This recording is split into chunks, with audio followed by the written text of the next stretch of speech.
की धारा है धारा जो देती दुखों से किनारा। भूले जीवन में हो जा शिव बाबा मुरली में समझा।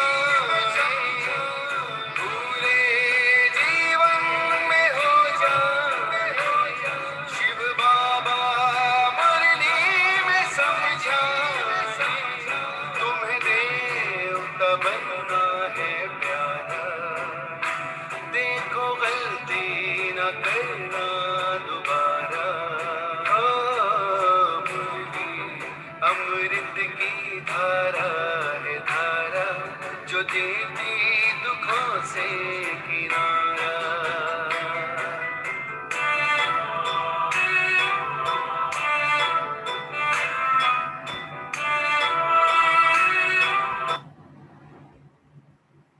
ओम शांति। ओम शांति। ओम शांति। सभी रिलैक्स होकर बैठेंगे, चारों तरफ से बुद्धि को हटाकर पूरा ध्यान भ्रिकुटी के मध्य में। ये मुझ आत्मा का निवास स्थान है। मैं आत्मा इस शरीर की मालिक हूँ। मैं आत्मा इन कर्मेंद्रियों की मालिक हूँ। मैं बहुत भाग्यवान आत्मा हूँ कि परमपिता परमात्मा ने मुझे अपना बनाया है। रोज मुझे गुणों से, शक्तियों से, ज्ञान से भरपूर करते जाते हैं। वाह मेरा भाग्य, वाह मेरा बाबा, वाह ये ड्रामा। इसी नशे में स्थित होकर हम सभी आत्माएं अपने परमपिता परमात्मा के महावाक्य सुनेंगे। ओम शांति। आज 3 जुलाई 2021 बाबा के महावाक्य हैं। पहले सुनते हैं मुरली का सार। मीठे बच्चे, अब तुम्हें नई दुनिया में चलना है। यह दुख के दिन पूरे हो रहे हैं, इसलिए पुरानी बीती हुई बातों को भूल जाओ। क्या कह रहे हैं बाबा? अब नई दुनिया में चलना है, दुख के दिन पूरे हो गए तो बीती हुई जितनी भी बातें उन सबको भूलना है। प्रश्न है, तुम कर्मयोगी बच्चों को कौन सा अभ्यास निरंतर करना चाहिए? तुम कर्मयोगी बच्चों को कौन सा अभ्यास लगातार यानी निरंतर करना चाहिए? उत्तर है, अभी अभी शरीर निर्वार्थ देह में आए और अभी अभी देही अभिमानी बने। बाबा कह रहे हैं कि जब काम करना है तो सोचो कि देह से कर रहे हैं, अदरवाइज फिर से अपने आप को आत्मा समझो। देह की स्मृति बगैर कर्म तो हो नहीं सकता, इसलिए अभ्यास करना है कि कर्म किया, देह अभिमानी बने, फिर देही अभिमानी बन जाओ। ऐसा अभ्यास तुम बच्चों के सिवाय दुनिया में कोई कर नहीं सकता। गीत है, जाग सजनिया जाग। ओम शांति। रूहानी बाप कहते हैं, मीठे मीठे रूहों ने अथवा बच्चों ने यह गीत सुना, इसको कहा जाता है ज्ञान का गीत। यह गीत तो बहुत अच्छा है। तुम आत्माएं सब जाग गई हो, ड्रामा के राज को भी अभी तुम जान गए हो। बाबा कह रहे हैं, जाग सजनिया जाग, ये गीत तो बहुत अच्छा है। सब आत्माएं तुम जाग गई हो, ड्रामा के राज को भी अभी तुम जान गए हो। भक्ति मार्ग का तो कौतुक देख लिया ना, जो कुछ बीता वह तुम्हारी बुद्धि में। तुम अपने बीते हुए 84 जन्मों की हिस्ट्री को जानते हो। बाप ने 84 जन्मों की कहानी सुनाई है। यह नई दुनिया के लिए नई बातें। बाबा कह रहे सारी नई दुनिया के लिए नई बातें हैं, लेकिन तुम्हारे लिए तो है नहीं। बाप द्वारा तुम नई बातें सुनते हो। बाप बच्चों को धीरज देते हैं, बच्चे अब नई दुनिया में चलना है तो पुरानी बातों को भूल जाओ। यह वेद शास्त्र जो भी भक्ति मार्ग की सामग्री है सब खत्म होनी है। वहाँ भक्ति मार्ग का चिन्ह भी नहीं रहता, वहाँ तो भक्ति का फल मिल जाता है। भक्तों को बाप आकर फल देते हैं। यानी हम लोगों ने बहुत ज्यादा भक्ति की होगी, इसलिए हमें पहले बाबा मिला, हमें बाबा मिला। बच्चों ने जाना बाप कैसे आकर भक्ति का फल देते हैं। जिसने सबसे ज्यादा भक्ति की है उसको, उनको जरूर जास्ती फल मिलेगा। ज्ञान का पुरुषार्थ भी वह जास्ती करेगा। तुम जानते हो महात्माओं ने जास्ती भक्ति की है, जरूर ज्ञान में भी ये तीखे जाएंगे, तब इन लक्ष्मी नारायण जैसा ऊंच पद पाएंगे। अब ज्ञान और योग के लिए तुम्हारा पुरुषार्थ है, देही अभिमानी हो रहना है, फिर देहधारी भी होना है। कर्म करते हुए बाप को याद करना है, देह बिगड़ तुम कर्म कर ना सके। यह तो ठीक है, बाबा को याद करना है, परंतु अपने को आत्मा समझे, देह को भुला देने से काम नहीं होगा। कर्म तो करना ही है। बाप की याद में बहुत मजा, उठते बैठते चलते फिरते बाप को याद करो, परंतु फिर भी पेट को भोजन तो चाहिए। देह अभिमानी हो रहना है। देह अभिमानी इस समय तुम बच्चों के सिवाय कोई भी नहीं। भल अपने को आत्मा भी समझे परंतु परमात्मा का परिचय नहीं। भल समझे हम आत्मा विनाशी है, शरीर विनाशी है, परंतु यह समझने से विकर्म विनाश नहीं होंगे। कहते भी है पुण्य आत्मा पतित आत्मा, मैं आत्मा हूँ, मेरा यह शरीर है, यह तो कॉमन बात है। मूल बात बाप समझाते हैं कि मुझे याद करो। शरीर निर्वाह देह अभिमान में तो आना है, देह को खिलाना भी है, देह बगैर तो कुछ कर नहीं सकते। हर जन्म में अपना शरीर निर्वाह करते आते हो, कर्म करते हुए भी अपने मासिक को याद रखना है। उस मासूक का किसी को पूरा पता नहीं है। उस मासूक अथवा बाप से हमको वर्षा मिलना है।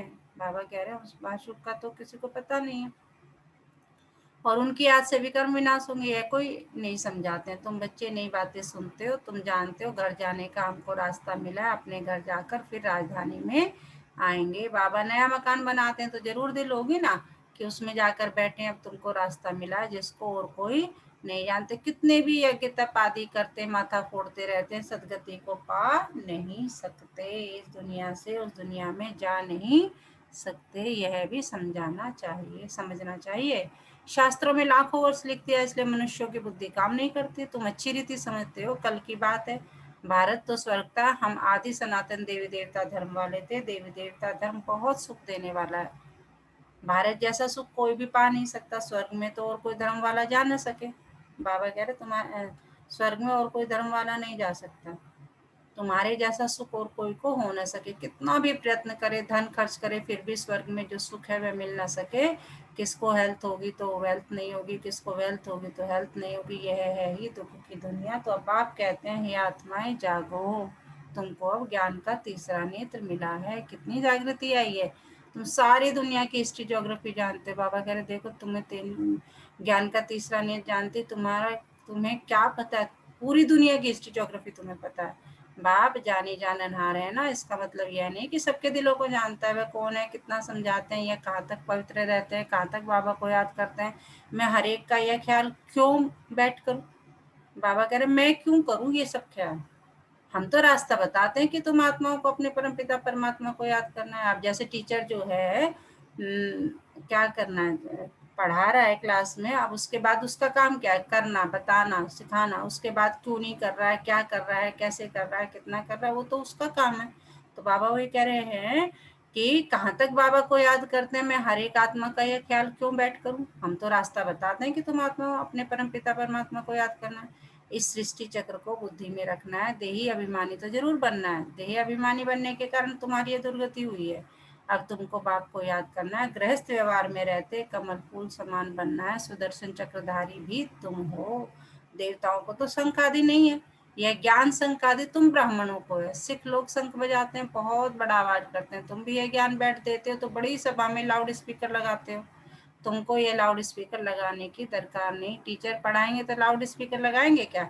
यहाँ तो सिर्फ शिव बाबा को याद करना है तो विकर्म विनाश होंगे। मैं सर्वशक्तिमान हूँ ना, बाबा अपना परिचय दे रहे हैं, मैं सर्वशक्तिमान हूँ ना। तुम लाउड स्पीकर लगाते हो कि आवाज दूर दूर तक सुनने में आए, वह भी आगे कल चल काम में आएगा। तुमको सुनाना यह है कि मौत सामने है, अभी सबको वापस जाना है। महाभारत लड़ाई भी सामने खड़ी है, गीता में भी लिखा हुआ है कि महाभारत लड़ाई लगी विनाश हुआ। अच्छा फिर क्या हुआ, पांडव भी गल मरे। बाप समझाते हैं पहले अगर विनाश हो जाए फिर तो भारत खंड भी खाली हो जाए। भारत तो अविनाशी खंड है, खाली तो होता नहीं। तुम जानते हो प्रलय तो होती नहीं, बाबा अविनाशी है तो उनका बर्थ प्लेस भी अविनाशी है। बच्चों को खुशी रहनी चाहिए। बाबा सर्व का सदगति दाता, सुख शांति करता है। जो भी आते कहते हैं शांति चाहिए। आत्मा को इतनी शांति क्यों याद आती है। शांति धाम आत्माओं का घर है ना, घर किसको याद नहीं रहेगा। बाबा कह रहे हर कोई शांति शांति शांति की पुकार क्यों करता है, क्योंकि शांति धाम में रहते आए हैं तो आत्माओं का ध्यान धाम जो है वो क्या है, रहने का घर ही शांति धाम है। घर किसको याद नहीं आता रहेगा। विलायत में कोई मरता है तो चाहते हैं इनको अपनी जन्मभूमि में ले जाएं। तो बाबा कह रहे हैं तुम आत्माओं को भी, क्योंकि तुम शांति धाम के रहने वाले हो, तो शांति की याद आती रहती है क्योंकि वो तुम्हारा घर है। तो यह अगर किसको पता होता कि भारत सर्व के सदगति दाता, दुख से मुक्ति दिलाने वाले शिव बाबा का बर्थ प्लेस है तो उनका बहुत मान होता। एक ही शिव के ऊपर आकर फूल चढ़ाए। अब तो कितनों के ऊपर फूल चढ़ाते रहते हैं जो सबको सुख शांति देने वाला, उनका नाम निशान ही गुम कर दिया है। जो बाप को अच्छी रीति जानते हैं वही वर्षा लेने का पुरुषार्थ करते हैं। मेरा नाम ही है दुख हरता सुख करता। दुख से लिबरेट करके क्या करेंगे? तुम जानते हो शांति धाम में शांत रहते हैं, सुख धाम में सुख है। शांति धाम की जगह अलग, सुख धाम की जगह अलग। यह तो है ही दुख धाम। सबको इस समय दुख ही दुख है। अभी तुम जानते हो हम ऐसा सुख में जाते हैं जहाँ 21 जन्म कोई प्रकार का दुख नहीं रहेगा। नाम ही है सुख धाम। कितना मीठा नाम है। बाप कहते हैं तुमको कोई तकलीफ नहीं देते हैं, तुमको कोई तकलीफ नहीं देते हैं। सिर्फ बाप को और वर्षे को याद करना है, अपने को आत्मा समझना है। ये ज्ञान तुमको बाबा सिखला रहे हैं। बाबा कह रहे कुछ नया, कुछ बड़ा काम नहीं करवा रहा। क्या है? अपने को याद करो कि मैं कौन हूँ, आत्मा। अपने बाप को याद करो, वो भी कौन है? आत्मा, एक परमात्मा। और बाबा बाबा कह रहे यही तो ज्ञान सिखा रहा हूँ मैं, और क्या सिखा रहा हूँ। सतयुग में आत्मा का ज्ञान है, हम आत्मा या शरीर छोड़ दूसरा जन्म लेंगे। इसको आत्माभिमानी कहा जाता है। यह रूहानी नॉलेज जो कोई और दे न सके। रूह को रूहानी बाप आकर नॉलेज देते हैं, हर 5,000 वर्ष बाद देते हैं। मनुष्य तो बिल्कुल ही गोल अंधियारे में है। अब तुमको रोशनी मिली है। बाप क्या कह रहे हैं? सब घोर अंधियारे में तुमको रोशनी मिली है। उसे भी किसने दिया? मैंने दिया तुम्हें आके ज्ञान। तुम अज्ञान इनसे जागे हो। अभी सजनियों का साजन है कौन? एक बाप। बाप कहते हैं मैं तुम्हारा बाप भी हूँ, साजन भी हूँ, गुरुओं का गुरु भी हूँ, सुप्रीम टीचर हूँ, सर्व गुरुओं का सदगति दाता एक ही सदगुरु है। कहते हैं बच्चे मैं सर्व की सदगति करता हूँ, गति के बाद सदगति होती है। बाप ने समझा हर एक की आत्मा को, हर एक की आत्मा को वापस जाना। आत्मा ही सतो प्रधान तम, सतो रजो तमो बनती है। कोई कोई का बहुत थोड़ा पार्ट है, आए और गए, जैसे मच्छरों मुआफिक जन्मे और मरे। ऐसे तो बाप से वर्षा नहीं लेते हैं। बाप से वर्षा लिया जाता है पवित्रता सुख शांति का। बाप तुम आत्माओं को समझाते हैं। बाप तो है निराकार, वह भी इस मुख से आकर समझाते हैं। बाबा कह रहे मैं तो निराकार हूँ, मैं भी इनके तन में आके इनके मुख द्वारा सुनाता हूँ, ब्रह्मा द्वारा। शिव बाबा के मंदिर भी बहुत ऊंच ऊंच बनाते हैं, कितना दूर दूर जाते हैं, तीर्थों पर, मेले पर। ऊपर में कोई ज्ञान अमृत पीने का रखा है क्या? कितना खर्चा करते हैं। गवर्नमेंट को भी उन्हों के लिए कितने प्रबंध आदि रखने पड़ते हैं, तकलीफ होती है। यहाँ तीर्थों पर छोटे बच्चों को कैसे ले जाएंगे? बच्चे आदि तो कोई ना कोई को संभालने के लिए दे जाते हैं, साथ में नहीं ले जाते। 2-3 मास यात्रा करते हैं। यहाँ तुम आते हो, तुमको बैठकर सुनना है, पढ़ना है। छोटे बच्चे तो नहीं सुनेंगे। यहाँ तुम आए ही हो योग और ज्ञान सीखने। बाप बैठ ज्ञान सुनाते तो कोई आवाज आदि नहीं होना चाहिए, नहीं तो अटेंशन जाता है। शांति से बैठकर अटेंशन देकर सुनना है। योग तो बहुत सहज है, कुछ भी काम करते रहो, बुद्धि का योग वहां लगा रहे। बाबा की याद रहने से कमाई बहुत जबरदस्त होती है। तुम जानते हो हम एवर हेल्दी बनेंगे। अपने साथ बातें करनी होती है। क्या कह रहे हैं बाबा? अपने साथ बातें करते रहो, बाबा की याद में रहकर। क्या कह रहे हैं बाबा? बाबा की याद में रहकर भोजन भी अपने हाथ से बनाना है, हाथों से काम भी करो। बाकी याद करो किसको? अपने बाप को। तुम्हारा भी कल्याण होगा, याद में रहने से चीज भी अच्छी बनेगी। तुमको शिव की बादशाही मिलती, विश्व की बादशाही मिलती है। तुम यहाँ आते ही हो लक्ष्मी नारायण बनने। सब कहते हैं हम सूर्यवंशी बनेंगे। तुम जानते हो हमारे मम्मा बाबा इस समय ब्रह्मा सरस्वती है, दूसरे जन्म में लक्ष्मी नारायण बनेंगे। भविष्य में कोई क्या बनेंगे, ऐसे किसके जन्म का पता नहीं है। नेहरू क्या जाकर बना क्या पता। अच्छा कुछ दान किया होगा तो यहाँ अच्छे कुल में जन्म लेंगे। अभी तुमको पूरा पता पड़ता है। अभी इनका नाम है आदि देव ब्रह्मा, आदि देव सरस्वती। वही फिर स्वर्ग के मालिक बनेंगे। अच्छा इनके बच्चे भी साथ हैं, वह भी कहेंगे हम स्वर्ग के मालिक बनेंगे। यह तो पक्का है। सूक्ष्मतन में भी तुम देखते हो, देवियों के मंदिर में भी बहुत मेले लगते हैं। अभी जगदम्बा तो एक है, उनके फीचर्स भी एक ही होने चाहिए। मम्मा को भी तुम देखते हो, तुम बच्चों के फीचर्स हैं, फिर नाम रख दिए कन्याकुमारी, अधर कुमारी। तुम जानते हो यह है हम ही बनते हैं। हम सब हैं कौन? ब्रह्म कुमार कुमारी। युगल भी कहते हैं ब्रह्म कुमार कुमारी एक बाप के बच्चे हैं। तुम्हारा ही यादगार है। बरोबर तुम बैठ यह नॉलेज देते हो। अर्थ सहित यह दिलवाड़ा मंदिर है, परंतु यह तुम ही समझा सकते हो। तुम जानते हो हम स्थापना कर रहे हैं राजयोग से श्रीमत पर, भारत को स्वर्ग बना रहे हैं। बाबा कह रहे सिर्फ और सिर्फ ये बात तुम जानते हो। अच्छा मीठे मीठे सिकिलते बच्चों प्रति माता पिता बाप दादा का याद प्यार और गुड मॉर्निंग। रूहानी बाप की रूहानी बच्चों को नमस्ते। हम रूहानी बच्चों की रूहानी माता पिता बाप दादा को सर्व संबंधों से याद प्यार गुड मॉर्निंग। नमस्ते बाबा, नमस्ते। शुक्रिया बाबा, शुक्रिया हमें ज्ञान से योग से भरपूर करने के लिए, शक्तियों से भरपूर करने के लिए। तो सारा दिन इसी नशे में रहो। पाना था जो पा लिया, और क्या बाकी रहा। तो क्या सुनाया, क्या पढ़ाया हमारे बाबा ने, मीठे बाबा ने, कौन बताएगा? ओम शांति मैम। ओम शांति। मैम हम बाबा जी आज कहते हैं कि भाई तैयारी कर लो, अपने घर जाने का टाइम आ गया है। अपने आप को जितना हो सके, जितना टाइम हो सके, अपने आप को आत्मा समझना है। कर्म करते हुए अपने आप को समझो शरीर, क्योंकि भाई आत्मा से आप मुझे सिर्फ याद कर सकते हो, बट अपने काम करते हुए आप अपने आप को समझो कि आपका शरीर है। कुछ भी काम करो, खाना बनाओ, बाहर जाओ, पर ध्यान होना चाहिए अपने परमपिता परमात्मा में। अपने आप को भी याद हमें भी करना है, और दूसरों को भी हो सके तो दूसरों को भी इस ज्ञान को बताना है। कोशिश पूरी करनी है कि उसे भी कुछ समझ में आए और वो भी इस ज्ञान में आ जाए। बाकी उसकी किस्मत। हमने आज बाबा जी ने ये भी बताया है कि भाई एक्चुअली हम लोगों ने बहुत भक्ति करी होगी, तभी हम बाबा जी के बहुत प्यारे बच्चे मिले हैं, बच्चे बने हैं। और मैम बिल्कुल शांत रहना है, कोई टेंशन नहीं, बस अपने बाप को याद करना है।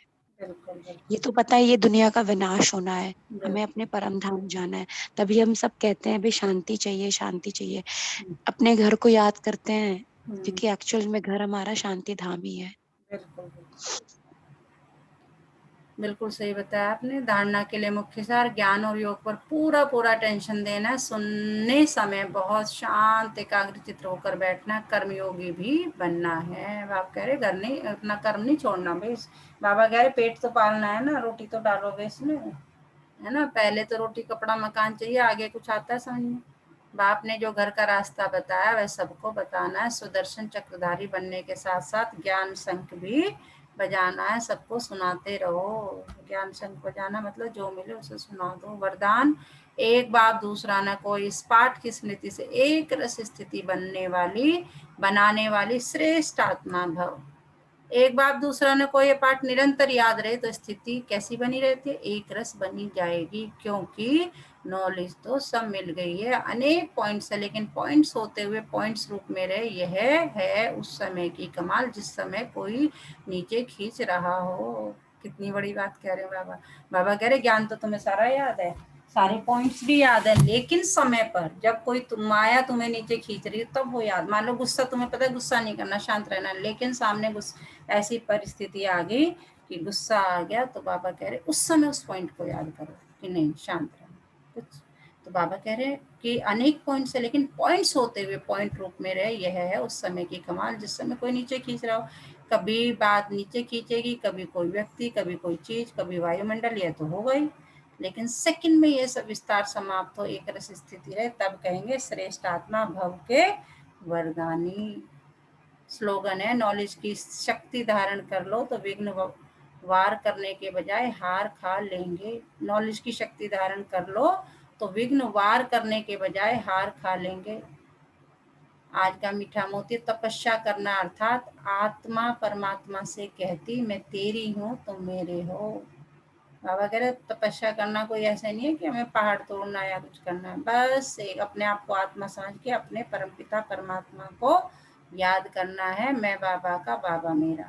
आत्मा परमात्मा से कहती मैं तेरी हूँ और तुम मेरे हो। तो आज पूरा दिन किस समान में रहना है, मैं बाप की स्मृति से एक रस स्थिति बनाने वाली श्रेष्ठ आत्मा हूँ। अच्छा, ओम शांति।